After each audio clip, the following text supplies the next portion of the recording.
सोचिए, 16वीं सदी का भारत। एक तरफ था हिंदुस्तान का सबसे ताकतवर योद्धा और दूसरी तरफ एक ऐसा शहजादा जिसके पास खोने के लिए तो कुछ नहीं था, लेकिन जीतने के लिए पूरी दुनिया थी। और जब ये दोनों टकराए तो उस टक्कर ने एक ऐसे साम्राज्य की नींव रखी जिसने हिंदुस्तान को हमेशा के लिए बदल दिया। तो चलिए आज इसी कहानी में उतरते हैं। तो आज हम क्या क्या देखने वाले हैं। पहले तो हम इन दोनों सूरमाओं को जानेंगे, फिर देखेंगे कि आखिर ये आमने सामने आए कैसे, खानवा के मैदान तक का सफर क्या था। हम उस बड़ी लड़ाई का विश्लेषण करेंगे, हार की वजहों को समझेंगे और आखिर में देखेंगे कि कैसे इस एक दिन ने मुगल युग की शुरुआत कर दी। तो कहानी की शुरुआत होती है हिंदुस्तान के बादशाह से, और उस जमाने में ये टाइटल किसी एक ही शख्स पर फिट बैठता था, मेवाड़ के महाराणा सांगा। वो सिर्फ नाम के राजा नहीं थे, बल्कि असल में 16वीं सदी के भारत की सबसे बड़ी पॉलिटिकल और मिलिट्री पावर थे। सांगा की ताकत का अंदाजा लगाना है ना, तो बस उनकी जीतों की लिस्ट देख लीजिए। देखिए, 1517 से 1520 यानी सिर्फ 4 साल के अंदर उन्होंने दिल्ली, मालवा, गुजरात, उस वक्त की सारी बड़ी सल्तनतों को एक एक करके हराया। मतलब अपने आसपास के हर बड़े खिलाड़ी को उन्होंने मात दी थी। इसीलिए तो उन्हें अजेय माना जाता था। और देखिए, महाराणा सांगा सिर्फ एक रणनीतिकार नहीं, बल्कि एक असली योद्धा थे।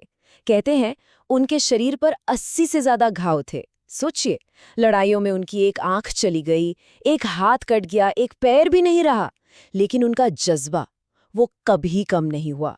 सच में वो एक मिसाल थे। तो एक तरफ तो थे सांगा, अब कहानी में एंट्री होती है एक चैलेंजर की। उत्तर से आया एक ऐसा शहजादा जो कह सकते हैं कि बिल्कुल हताश था, अपनी जमीन, अपना तख्त, सब कुछ हार चुका था। लेकिन उसकी आंखों में एक सपना था, एक नया साम्राज्य बनाने का। ये था बाबर। अपने पुरखों की धरती समरकंद से उसे निकाल दिया गया था।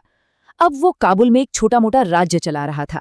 सेंट्रल एशिया में उसे बार बार हार मिल रही थी, तो उसे समझ आ गया था कि अगर अपनी किस्मत चमकानी है, इतिहास में नाम बनाना है, तो हिंदुस्तान की तरफ ही देखना होगा, क्योंकि वहीं दौलत थी और वहीं मौका था। तो अब स्टेज सेट था। एक तरफ थे महाराणा सांगा, जिनका मकसद था सारे राजपूतों को एक साथ लाकर एक मजबूत अखंड हिंदुस्तान बनाना, और दूसरी तरफ था बाबर। उसके लिए हिंदुस्तान की जीत कोई मामूली जंग नहीं थी, ये तो उसकी इज्जत, उसके वजूद को बचाने का आखिरी दांव था।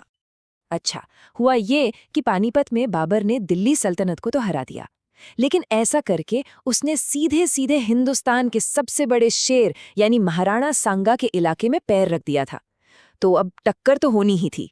तो चलिए देखते हैं कि खानवा के मैदान तक ये दोनों ताकतें आखिर पहुंची कैसे। खानवा की बड़ी लड़ाई से ठीक 1 महीना पहले की बात है। फरवरी 1527 में बयाना में एक लड़ाई हुई, और यहाँ सांगा की राजपूत सेना ने बाबर की फौज को बुरी तरह से हरा दिया। ये बाबर की हिंदुस्तान में पहली बड़ी हार थी, और इसने उसकी सेना का हौसला बिल्कुल तोड़ दिया। राजपूतों ने दिखा दिया था कि वो दिल्ली के सुल्तान नहीं हैं, जिनसे निपटना आसान हो। अब बाबर से खतरे को भांपते हुए सांगा ने जो किया वो कमाल था।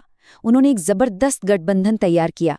मारवाड़, आमेर, सिरोही, बड़े बड़े राजपूत रजवाड़े उनके साथ आ खड़े हुए। और सिर्फ राजपूत ही नहीं, हसन खां मेवाती और तो और बाबर के कट्टर दुश्मन अफगान भी महमूद लोधी के साथ सांगा के झंडे के नीचे आ गए। मतलब एक बहुत बड़ी विशाल सेना तैयार हो गई थी। बयाना में हार के बाद बाबर की सेना तो डर गई थी। अब बाबर ने यहाँ एक बहुत चालाक चाल चली। उसने इस लड़ाई को एक पॉलिटिकल लड़ाई से बदलकर एक मजहबी जंग यानी जिहाद का नाम दे दिया। उसने कहा कि ये लड़ाई जमीन के लिए नहीं, बल्कि इस्लाम को बचाने के लिए है, एक काफिर राजा के खिलाफ। ये एक मास्टर स्ट्रोक था। और फिर उसने अपनी फौज के सामने एक जबरदस्त भाषण दिया। कहा, अमीरों और सिपाहियों, दुनिया में जो आया है उसे एक दिन जाना तो है ही, तो बेइज्जती की जिंदगी जीने से अच्छा है कि इज्जत की मौत मरे।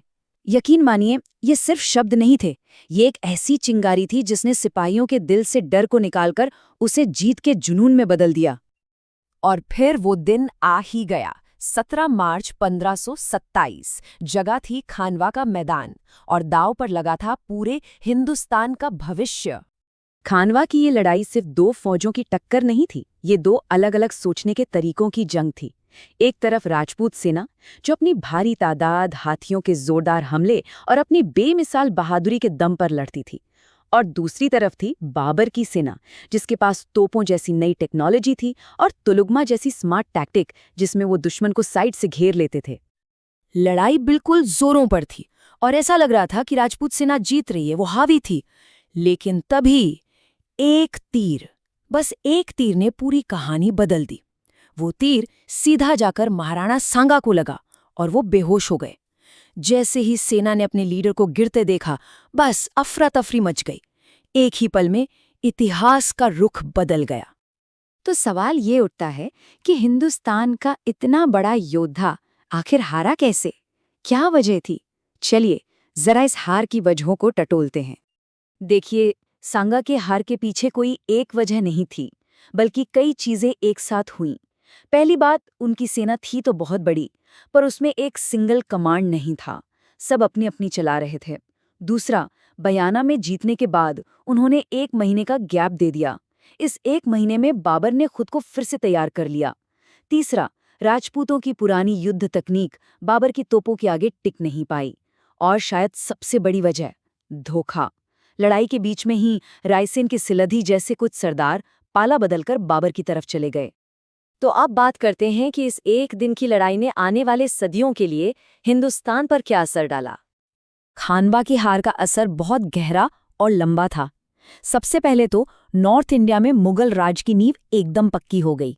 दूसरा, महाराणा सांगा का जो सपना था एक यूनाइटेड राजपूत एम्पायर बनाने का, वो हमेशा के लिए टूट गया। ये इतिहास में आखिरी मौका था जब सारे राजपूत कबीले एक साथ एक मकसद के लिए लड़े। और हाँ, इस जंग ने उनकी मिलिट्री की कमजोरियों को भी सबके सामने लाकर रख दिया। जैसा कि हिस्टोरियंस कहते भी हैं कि अफगानों और राजपूतों को हराने के बाद बाबर के लिए भारत पर राज करना बहुत आसान हो गया। उसने पानीपत में अफगानों को और खानवा में राजपूतों को हराकर अपने रास्ते के 2 सबसे बड़े कांटे निकाल दिए थे। तो आखिर में एक सवाल के साथ आपको छोड़कर जा रहा हूं। जरा सोचिए, अगर खानवा के मैदान में वो एक तीर, बस वो एक तीर अपने निशाने से चूक गया होता और महाराणा सांगा को न लगा होता, तो क्या आज हिंदुस्तान का इतिहास कुछ और होता?